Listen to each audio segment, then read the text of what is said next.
مفتی صاحب اگر دو بہنوں کا نکاح دو بھائیوں سے ہو جائے آگے لکھا ہے غلطی سے بیویاں بدل جائیں لیکن بعد میں پتہ چل جائے تو ایسی صورت میں کیا حل نکالا جائے؟ اور اگر دونوں بیویاں اپنے اصلی والے شوہر کے پاس جانا چاہتی ہوں تو کیا حکم ہے؟ ایسا ہوتا ہے، ہوا ہے، تاریخ میں بھی ہوا ہے، اور ہمارے بچپن میں بھی ایک واقعہ اس طرح ہمارے علم میں آیا کہ ایک ہی گھر میں دونوں گئیں. تو پہلے زمانے میں تو شرما شرمی اتنی ہوتی، بیوی دیکھی بھی نہیں ہوتی تھی کسی نے شادی سے پہلے نا، تو دائیں بائیں ہو گیا سارا حساب کتاب.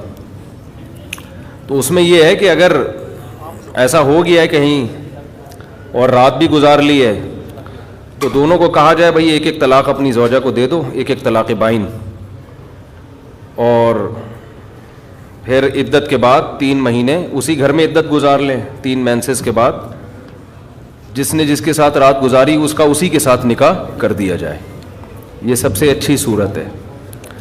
اور اگر نہیں، دونوں اپنے اپنے والوں کے پاس ہی جانا چاہتی ہیں تو چلی جائیں، کس نے روکا ہے؟ تو بیوی نکاح تو باقی ہے، لیکن اس میں یہ ہوگا کہ کم سے کم یعنی اتنی اس کے بھی عدت کا ایک پیریڈ ہے، وہ عدت گزارنا بھی میرے ذہن میں نہیں ہے وہ 1 مینسز ہیں یا 3 مینسز ہیں، کیونکہ اس کو وطی بالشبہ کہتے ہیں.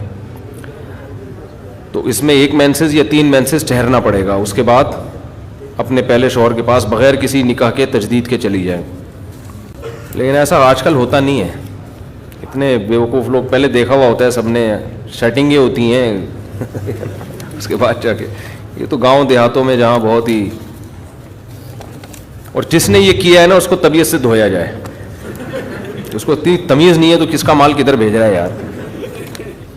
تو یہ ڈلیوری میں گڑبڑ ہوئی ہے نا. ایسے ہی ہے جیسے آپ نے کوئی امیزون والے سے کچھ منگوایا، انہوں نے وسیم بھائی کے گھر دے کے چلے گئے وہ، تو آپ تھوڑی